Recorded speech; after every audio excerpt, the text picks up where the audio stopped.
Great to speak to you. I'll just start with team news and injuries. Any fresh ones ahead of this coming weekend? Tyreek Wright, unfortunately, prior to the last game, has picked up an injury, so he's going to be missing for a little time, probably a couple of months at least.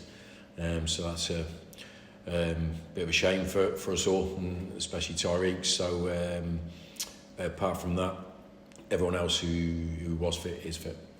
What's Tyreek done? His quad. So he's picked up a quad, and it was when we had it scanned, he come back with it. It was serious enough to take him out. Was it just in training that? Yeah, just in training. Yeah. Elsewhere, Clark War, where's he at? Is he? He's been out on the grass with us today, so he's trained for the first time today, which is good. So fingers crossed he's fine for the weekend and everything like that. So it's dragged on a little bit, but he's out there today, so that's good. Those that were back on the grass with the medical team, I think that's what you mentioned, Anthony and Aidan were there as well, possibly like Patson, yes. How are they? Yeah, they're still with the medical team. It's like because they've certainly Sars and Pato and actually Aidan, they've had a couple of injuries, so they've missed periods, and Sars is obviously was a serious one, so their return to training from the medical team is a little bit longer, so being on the grass is a major step forward for them. So it's I think they've had another positive day today, just checked up on them there. So if they can keep that sort of progression, then it'd be good to get them back. I know it's always hard with injuries and those sorts of players, but have you got any sort of time scale on any of them? No. I steer clear of that, mate, because I know nothing about it anyway. So I'll just repeat what I'm told, but I don't ask them to give me a date that might get moved around and stuff like that until it gets really close. That's when I need to know. You know what I mean? I'd rather focus on the players that are out there right now, trying to win points for us. Others, Kier Kelly, where's he at the minute? He was on the grass today running for the first time, so he looked in great nick, to be fair. But he's always looked in good nick, to be fair, and so that's a major plus for him, because that's the first time he's actually been outside, and this is his first full-time week of training every day with the medical team. I mean, and but it's still a bit of a period before he comes back to full training, because it was a significant injury that he picked up. And Calum Johns as well. How's he? Yeah, just a frustrating one really. He's not out on the grass as yet, so it's just it's dragging on, that one. But we have to give him the time to do his best to be fit for us at some point this season. So that's just an ongoing situation. A few days on now for that Aldershot win, how do you assess that game and that performance? Do you know what, it was I was frustrated at half time because we weren't in the lead, and when I watched it back, we should have been in the lead. We gave a couple of easy opportunities away in both halves, to be honest, at important times. So there was one at 0-0 which they scored from, and there was one at 1-1 when the lad goes through as well. So that's something we need to tidy up on. But in between times, we were never under sustained pressure. We had numerous chances both in both halves. We were just more clinical in the second half. We had 2 1-on-1s in the first half, and an opportunity we put over the bar, and it could have been a little bit more comfortable. You have to give Aldershot credit. They had a game plan. They got good players in there as well, and they took advantage of a couple of spaces that we left. So it's, from our perspective, it's given us something to highlight for us to correct, which we've looked at this week. But overall, I thought the players played well. I think they approached the game in the right way. They held their composure and their nerve when we were 1-0 down at half time, which is a real good indicator of the progression we've made as a team over the last 6 or 7 months. That we knew about how to come back from those situations at home and not let it affect our thought process. And the players showed great composure at that period and got their just rewards by deservedly winning the game. But I thought it was a good cup tie, to be fair. Draw Morecambe away in the next round as well. Yeah. What's your reaction to that draw at that time? Yeah, it's just I take whatever comes, and that's it. And we approach it in the same way, home, away, whatever level the opponent is. We have to focus on it when it comes round, obviously. Just being in the draw was good enough for me. You know whoever you play against, you're going to have to prepare for that in that week. But no different feelings from any other game, to be honest. It's one we look forward to when it comes around, and it's an opportunity for both teams to progress to the big round, really. Is there any such thing as a favourable tie in that sense in those sort of cups? Because I guess there's always the element of jeopardy, no matter sort of which side of the draw that you sat on, be the underdog or the head. Yeah, well, it's how you frame it in your mind, isn't it? That's the thing. The last round was the perfect case in point. And I spoke about it after the game. The expectancy on us to win was correct. We should win that game, but only if we do all the things right and good. It's not we just turn up and win the game because we're Bradford City. That's it's a wrong mindset to have. We didn't have that mindset, and at 1-0 down at half time, that's the jeopardy of cup football. But over the whole 90 minutes, we were the better team. We did deserve to win the game, but only because we did things right. So that's regardless of competition that we play in. We have to set our own standards, our levels of how we perform. If we get them right, it gives us the best chance of winning against anybody. But if we're off those, then anyone can beat us. It's really quite simple. Calum on Saturday, certainly from where we were sitting, was one of the standout players, particularly when he moved into that sort of central role behind the two strikers. What did you make to his performance? Yeah, I think he was good. I think, excuse me, I think the front three at the time, there was spaces for us to take advantage of, but we didn't. So we played a little bit flat and a little bit high up against their back three. There was a lot of space for us to sort of use. And I think we just stayed in our slots, really. I think Ollie did it quite well coming into the pocket of space, but I think seeing that lack of movement, I think changing it, I think it allowed us to have one player in there permanently. And I think he revelled in it, to be fair. And the thing with Cav, if you do play him a little bit deeper, he always wants to get in the box and still run forward. So I think his goal was a case in point, that late run sort of where he wasn't being picked up and he gets in and it weren't his goal, it was Vidane's goal, and he set Vidane up, and then his goal that he scored was a great finish, and you could see, I think, the relief in his head. Even though I've been speaking to him about it, it's not the most important thing, it's helping the team win, but also understand goal scorers, they want to feel the back of the net every now and then, and so it was a great finish from him. And hopefully that's lifted the weight off his shoulders and he goes from strength to strength, because he had a great introduction to the first team from January when he first came in. Start this season, starting from pre-season, but he's overcome that now, and he's in great shape physically, and I thought he had a really good game last week.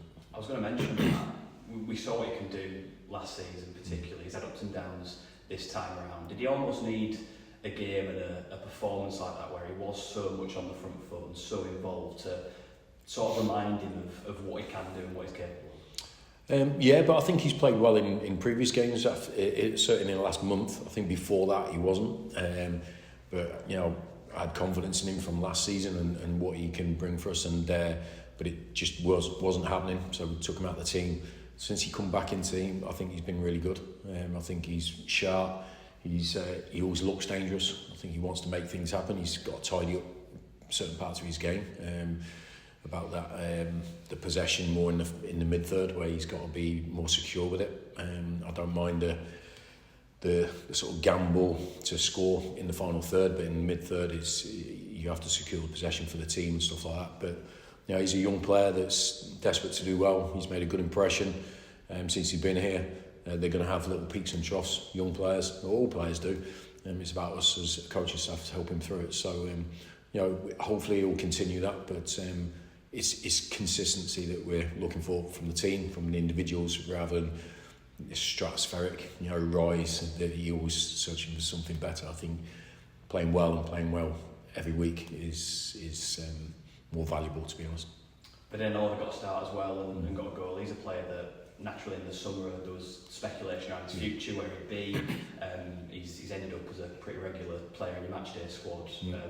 How big a part is he got to play this season. He spoke to us afterwards and said he's chomping at the bit to be playing, obviously, as you can imagine from every player, but just how big a part do you see him as in this squad, not just on the pitch, but the experience he's got as well and what he can pass on? It's down to Vakin. It's down to all the players, to show their best self, and I've had conversations with them all separately about what I expect from them, what I believe they can bring to the party, but there's certain things that they have to not adhere to, but buy into, and the team ethic, the squad ethic, the supporting for whoever's playing, all that sort of thing. And Vakin's really took that on board. I think he's come out of, and it was hard for Vakin because obviously he went out on loan in January, so I'd only had maybe a couple of months with him, and he'd just come back from injury and stuff. So I didn't really get to know him that well before he went out on loan. So this was my first period from pre-season to see what he could offer to the team. And I think he's something that we haven't got in any other player. I think his character and personality is really strong, and he's got to use that in a positive way for the rest of the team and the rest of the other players. I think he could be a massive influence on players, and he's got a good character about him. And so I just wanted him to contribute, and the same as all the other players. If they can contribute on the pitch, they can contribute off the pitch, they can contribute at the training ground, on the bus, team meetings, all that sort of thing. I think we want that whole package from players to support each other. It's the only way we can achieve is by everyone supporting each other and pushing each other, and I think Vakin has really bought into that. He's when he gets on the pitch, I know he wants to play. I get that, and I expect that from every player. But he needs to have a contribution, whether it's off the bench or starting, and he's certainly done that for us this season. So hopefully that will continue, because I like Vakin. This weekend then, and Fleetwood, that was obviously your first permanent managerial role. What are your memories of that time as a young manager? Just sort of brilliant memories. I think I recently retired from playing. Took the youth team role at Preston, and within 6 months, I had an opportunity of taking this job as a first team manager, which obviously Chris was with me at the time as well, and we were really excited about it. And for me as a first time manager, they'd only just been promoted into the Football League, 6 months previous, and their rise had been really, really swift, and probably the whole club had to catch up where they were in the league. So it was I wouldn't say a blank page, but there was a lot of things to actually just get going and start. So as a first time manager, learning about management, it wasn't just coming into just to manage a team. It was a club that we were trying to build as well, and obviously not just me, but Andy Pilley, Steve Kerwood, all the people that were involved at the time. But they were great with me, because if I came up with an idea and I wanted to do something, they said, right, let's go for it. It was I felt there was a real freshness about the club at the time. Really ambitious, but a really unique sort of mindset. I'd been at clubs that had been around for 100 and 120 years in the Football League and Premier League, all that sort of thing. Then come to a club that had only been in the Football League for 6 months. It was really exciting, I felt, and it was a real tough first 5 months that I had, because I took over in December, and started quite well, but from March onwards we could hardly win a game, and I've seen a lot of first time managers lose their job and not get another one, and Andy Pilley was brilliant with me at the time, and sat me down and said, we'll judge you on your team when we create that team in the summer and everything, so relax and do your job. And it was fantastic for a first time manager to hear that, and obviously then the following season we won promotion in our first full season, and League One for the first time, finishing in the top 10 first season there. So it was a fantastic opportunity, fantastic journey, fantastic time that I had, and nothing but fond memories of that time. It was really special for me in my career. How much did you take from that into where you are now? How much do you look back on that period as quite defining one in your career as a manager? Well, I got told if you don't win in your first job, you might not get a second. So I remember the relief of winning the playoff final, and the first thought was, I might get another job after this one. It's crazy, and you should be celebrating. That was it. That was in my mind. But it was taking a club like Fleetwood to Wembley and winning promotion was an amazing feeling, and you do learn from that. I learned from that time how much you need people to believe in you. So Andy Pilley really believed in me. I've never been a manager. I know there was other vastly experienced managers that had interviewed for the job as well. So to have that faith shown in me was fantastic. And at that period when it wasn't going great, that's what you need. So I learned early on that you can't do it on your own. You need people around you. You need people to support you on the pitch, up above. And so I learned a lot from that time. How to win, how to go into a new division, and then still create a winning team and stuff like that. And so yeah, you learn from all the experiences. But that was I couldn't have got a better first experience, to be honest. Just finally, looking at where they're at now, they've got Charlie Adam in charge. I think I'm right in saying that he played a couple of times in the Scotland team, yes, and a couple of international camps. Did you back then see him as a potential manager? No, I'll be honest. No, I doubt if Charlie did. Charlie would have been maybe 20 or 21 at the time, so a young player at Rangers. I don't know Wallis stuff really. Ross Wallace I played with, Mo Ross I played with as well. So yeah, and I actually bumped into him not long after they took the job over there. So no, look, I think he's probably experienced the same as me when I first went in there, where difficult first period, but you get that support from above and around. And I think Fleetwood's a really good club for giving people their opportunity and believing in them. So I think Charlie's probably experiencing similar things to what I did in the first time. So yeah, he's got his team playing the way he wants, and it'll be a tough game. Cheers, Ryan. Okay. As you said, last Saturday and previous games as well, the team have stuck to their guns and carried on, lost their heads when they've gone behind, or it's getting difficult. Yeah. But you've noticed, certainly we've noticed that transmitting to the crowd as well. The crowd aren't getting as anxious. And it's a two-way thing, really, isn't it? It is, yeah, it is. I think we both respond off each other. I think that's what good clubs do. I think there's a connection there, and I definitely think there is one there. And they can, I think, we spoke about, it took me a few months, like I said a couple of weeks ago, it took me a few months to understand what the players were playing in, the environment and so forth, what the opponents were doing, how officials were reacting to things, all that sort of thing. But the biggest thing was getting to the supporters to believe in the team again. And I think the players have really worked exceptionally hard to make that real. And when you believe in something or somebody, you don't just give up on each other at the first opportunity. And I think that's what we're seeing now. If we do go down or we're losing at half time, I don't think anyone's giving up on each other. I think the supporters are staying with us. I think the players are staying with each other. And we're showing the strength and the capacity to overcome the challenge. And I think that for me is our biggest improvement as a team and as a club, because we are in it together. Would you put that down as one of your biggest achievements of your first year? Yeah, I wouldn't say it was an achievement. I think it's an improvement, and it's something that we had to, if we wanted to ultimately create a success over time, I think we had to fix things along the way and in between.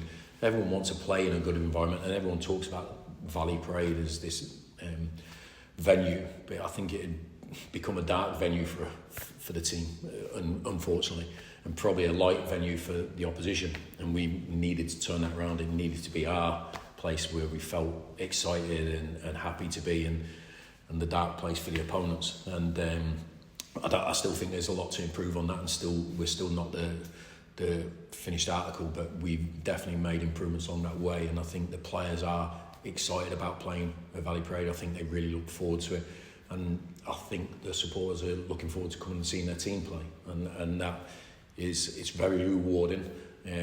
But now quickly football can change on the back of results, so we have to work exceptionally hard to keep that feeling in that environment, because it is special to be a part of that. One of the downsides, as you put it, of last Saturday was the not being clinical enough in the first half. Is that something you can teach, or is that just through practice that players learn? Yeah, I think practice is important in every aspect of football, but I think there's a composure, confidence and mindset and things like that. And I think when you've got, we had, I think, maybe 5 or 6 players in the team that hadn't been playing, and certainly in the front line with Ollie and Vakin, Cav searching for his first goal. So there's, maybe a little bit of, I need to score to stay in the team or to make my mark because I haven't been playing, stuff like that. So it's I understand that, and it's just trying to compose the players to, listen, it will come, don't worry about it, even if you don't score, if you help us win, that's enough for me as a manager. So, you know, trying to take that pressure off, because I do believe they can score goals, all of them, and I include the midfielders and wing backs and certainly centre halves. You know, Berners started chipping in, Jack's already done that, so that's good. I want us to have many threats throughout the team, and not have just, you know, obviously Andy Cook has been a special player for this club and still is, but we can't just rely on one player, and so it's just sometimes not trying to alleviate that pressure on the players to just have that composure, because I see them in training scoring all the time, so it's the same thing. They've just got to transfer their training into games. Cheers. Okay, mate. Yeah, Greg, you mentioned to Simon, obviously it's a really good opportunity on the shot to give players like Ollie a chance. Hopefully Cav get his first goal. Corey got something after that really bad injury. How impressed were you in the sense that like those players are now in serious contention to be sort of starting regular league games potentially going forward? Yeah, there was two targets for me really going into that game, and the first one was win. I mean, we weren't just mixing the team up to give them game time. We still wanted to win, and I believe the team was strong enough to win. And even at half time, you know, when we were 1-0 down, I still felt the team was strong enough that we put out to go and win the game, which they proved that. We only made the changes after we went 3-1 up. So I wanted to be going into this week with decisions to make, with options to have, and a group of players. You know, there's probably, I don't know, 17, 18 players that have all started a game in the last couple of weeks for the team.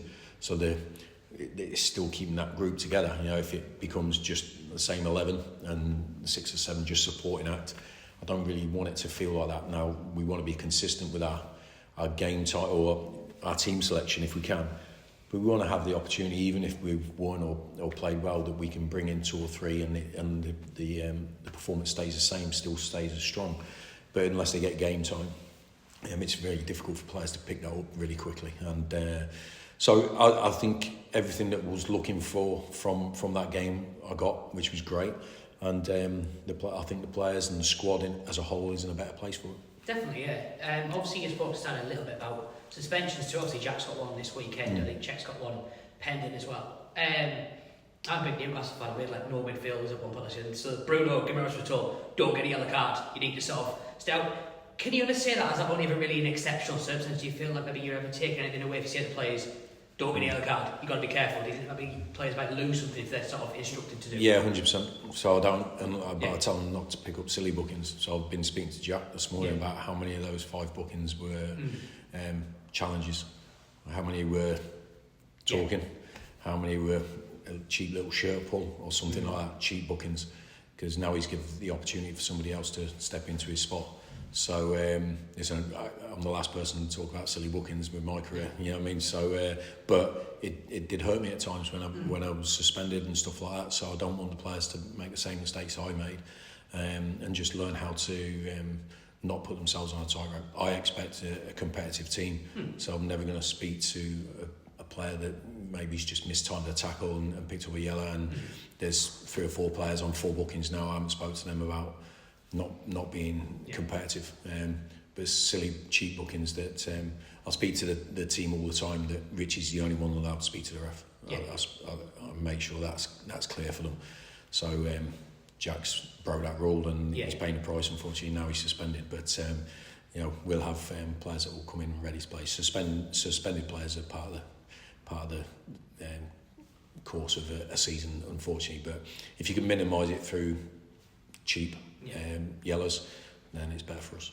So is it very much trying to frame it in that positive way? Obviously, yes, Jack will be a big miss. He's been a good key player for this season, but rather than like, we're really going to miss Jack, is it more like, right, okay, that's now an opportunity for someone else to come in and state their claim and put in a good form centre half at the weekend? Yeah, I always think like that, regardless of the player. If we got a player that we're over dependent on if we're over dependent on one player, we're not a good team. Simple as that. I believe in individuals being good players, but I believe in the team more, whichever team it is. No player is bigger than the team. So if we miss a player, we put enough confidence into the other players to know, and we've missed a lot of players this season, but we've been still picking up good results because we believe in all of them and not just 11 players. So whoever gets that opportunity has an opportunity to come in, help the team win and stay in the team. And Jack might have to be patient, but we'll have to see how the performance is on Saturday. Yeah, and obviously on Saturday, it got a bit sticky after that opening day we were at MK Dons, but got that company against Tranmere middle last month, then decent point at Cheltenham. We talked a lot about Valley Parade now with some point to make that fortress, but obviously how good is it going to be if you can keep picking up very useful draws or wins away from home as well to supplement what's going on at Valley Parade? Yeah, look, the one thing we spoke about in the summer was if we want to be successful, we have to win home and away. You know, we had a brilliant record away from home last season. I think the third best in the division.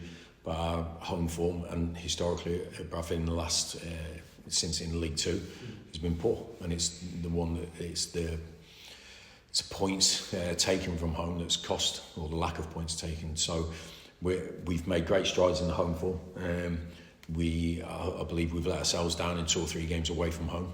We've still picked up really good wins, but I think the 2 or 3 games we've let ourselves down from what we've been before away from home, and certainly what we've been at Valley Parade. So we're always trying to be the best team we can be. We never change our tactics really, home or away. We always look to win games, and for me that's how we'll approach every game. We want to win them all, but they're all tough, home or away. You mentioned that about approaching every game in that certain way. Is it in terms of Fleetwood being your own club, is it very much that mantra again? Yes, there's a level of an emotional attachment, but you yourself's got to go into that as any other game, not I'm going back to my first club. Yes, there's an element of nostalgia, but treat it like any team you don't have any affiliation with, I guess. It's I'm going to leave there probably 8 years ago. So there's a lot of water under the bridge. Still got a soft spot because it was the club that gave me that showed great faith in me as a retired player and a young coach. But yeah, I've played against them for a couple of clubs since then, Scunthorpe and Salford. So it's it is just another game for me. It'll be another game for my team. I'll never take any, regardless of who we play in any competition, I'll never take that outside thing that the media always stick on different games. It's always just the next opponent, whoever it is, and it's never different for me, my players, the staff, or anything. This is the next challenge that we've got to face. So Saturday would be no different for us. And Fleetwood obviously have come down from League One, and 3 of the teams, I mean Carlisle particularly, with 3 of the teams that came down are in the bottom half. Does that kind of show, you've obviously managed in both leagues, does that kind of show that maybe there isn't that much difference, if you like, between League One and League Two? Like, it's not a case of, and obviously Forest Green went down twice in a row, it's not a case of you'll come down and bounce straight back up. It's a very sort of tricky league, and actually there's teams that are in League Two now that can compete, obviously in League One, I guess. Yeah, I think all the leagues are competitive, you know, and it's how you approach it. It's your personnel, whether you change them, whether you don't. The feeling in the club. So I know from a brief time at MK, you know, took over them after getting relegated, and it was a dark place. There was a lot of hurt people, damaged people, and it was really difficult. And it would have took a bit of time and more time than I had to sort of dispel that sort of feeling. So a lot can happen after a relegation, and the same on a promotion. So, you know, I had a couple of promotions as a manager, and we took that momentum into the next season. And you know, you're used to winning, you're used to keeping that feeling, but you do have to up your game to succeed. And it's the same as relegated teams. They have to understand. I think if you're still thinking about the year before and carrying it forward, I think it's a negative. So it's how you approach everything. So for me, every summer, it's a chance for everybody to start again. That's how I see it, and it's all down to the mindset. And just a couple of final ones, obviously, on the FA Cup draw that was on Monday. For City, obviously, people still reminisce about the one in 2015 where Bradford City beat Chelsea and Sunderland. Obviously, it's been a frustration that there's not been any sort of run over the last few years. How important do you think it would be to the club to sort of try and take them sort of deeper in the FA Cup than certainly they've been in the last sort of half a decade? That's not my that's not in my concern right now. I think when we come round to that cup game, we will give it our best shot to be in the next game. We're certainly not looking at any further than Morecambe in that game, in that competition. It's not how I do things. It's not how I live my life. I'm well aware of Bradford's history in all competitions, League, FA Cup, and so for League Cup. But this is a new team, it's completely new people. So we have to make our own memories, but for me, one step at a time. So our biggest challenge is overcoming Morecambe when it comes around. And you touched upon it there about not looking at the sort of media narrative around. So going back to your old club, I guess similarly, a lot of City fans have still got an angst with the previous manager that is now there, and there'll be a lot of noise and a lot of that for the fans when they got that game. But for you, is it just you're able to separate that and just treat that as any other game, not going back up against Derek Adams? I'll separate everything. Yeah. I'll separate everything. I never go into a personal thing with football. It's there's too much to think about, too much to focus on. Yeah. And I've already come up against Derek numerous times in different clubs. So good manager. It'll be a competitive game. But I can say that before every game. There's a lot of good people and good football clubs, good teams, good opponents, good managers. It's regular. It's not anything different when we come around to that game. So for me, it's irrelevant.